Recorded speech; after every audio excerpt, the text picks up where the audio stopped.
এতিয়া এটা কথা কওঁ, আমি গানটোত কলো যে আমি পদুমত ভোট দিলো, হয়নে নহয়? কিন্তু ধুবুৰীত পদুম মানে হাতী, পদুম মানে কি? পদুম মানে কি? আমাৰ উদ্দেশ্য হল নৰেন্দ্ৰ মোদীক প্ৰধানমন্ত্ৰী পতা, হয়নে নহয়? আৰু নৰেন্দ্ৰ মোদীক প্ৰধানমন্ত্ৰী পাতিবৰ বাবে কদিয়া নেহেচিবি আৰু মাইকটো নাভাঙিবি, ঠিক আছে? হ'ব। মই বেচেৰা পুলিচ কেইটা এনেকে আছে, তহঁতি এনেকে আছ, হয় নে নহয়?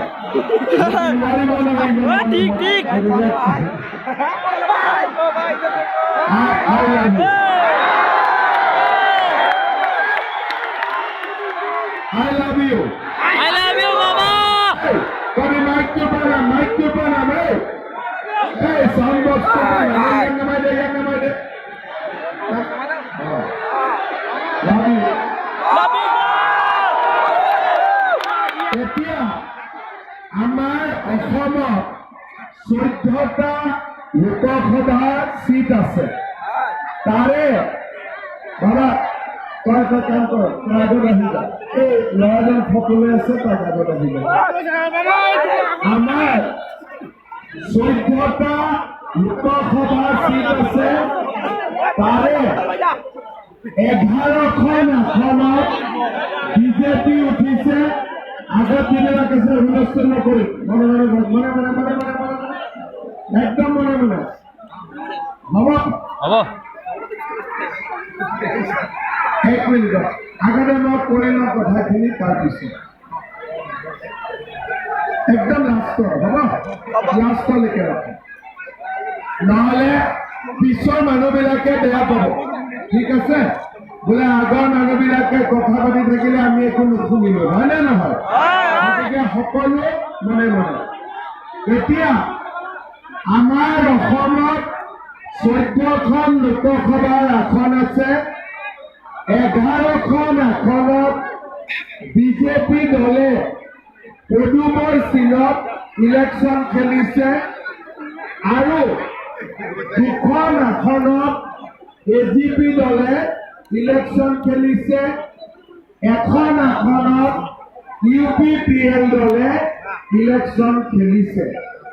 ধুবুৰী আৰু বৰপেটাত অসম গণ পৰিষদ দলে বিজেপিৰ সম্পূৰ্ণ সমৰ্থনত প্ৰতিদ্বন্দ্বিতা কৰিছে, আৰু আজমল আৰু ৰকিবুলক ভাল পাবৰ কাৰণে এইবাৰ আমি সকলোৱে হাতী ছবিত ভোট দিব লাগিব।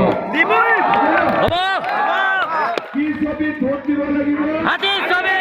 কি ছবিত ভোট দিব লাগিব? অসমৰ গড়বিলাক কোনে মাৰি আছে? গড়বিলাক কোনে মাৰি আছে? আজিৰ সভাত আমাৰ মাজত উপস্থিত মন্ত্ৰী ৰঞ্জিত দাস ডাঙৰীয়া, বিধায়ক কৃষ্ণেন্দু পাল ডাঙৰীয়া, প্ৰসেনজিৎ দত্ত ডাঙৰীয়া, অপূৰ্ব ভট্টাচাৰ্য ডাঙৰীয়া, ডক্টৰ দেৱময় চানিয়াল ডাঙৰীয়া, অশ্বিনী ৰায় চৰকাৰ ডাঙৰীয়া, অনুপ কুমাৰ বৰ্মন ডাঙৰীয়া, বেণুধৰ নাথ ডাঙৰীয়া, মঞ্চত উপবিষ্ট ৰাইজ, আই মাতৃসকল, যুৱক যুৱতী, বন্ধু বান্ধৱীসকল আৰু সুধীবৃন্দ, আজি আমি গোলকগঞ্জ সমষ্টি ইমান বিশাল ৰেলী, আৰু ইয়াৰ পৰাই আমি কি গম পাওঁ যে এইবাৰ ধুবুৰী লোকসভাত এজিপি জিকিবই। কালি আমাৰ ধুবুৰীত প্ৰিয়ংকা গান্ধী আহিছিলে, আৰু প্ৰিয়ংকা গান্ধী আহি ক'লে যে অৰুণোদয় আঁচনিটো বেয়া বুলি। বেয়া নেকি অৰুণোদয়? এইটো বেয়া আঁচনি নেকি?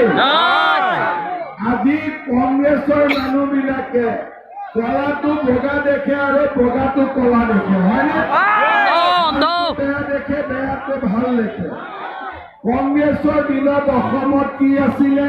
একো নাই। বোমা বিস্ফোৰণ, গুলী বাৰুদ আৰু আন্দোলন ফাটি খোৱা মানুহে কাম কৰিব নোৱাৰিছিলে ফাটি খোৱা মানুহৰ কাৰণে পৰিশ্ৰম কৰি খোৱা এটা বিপদৰ ব্যৱস্থা আছিলে আজি বোলে বোমা কালি বোলে গুলি আমাৰ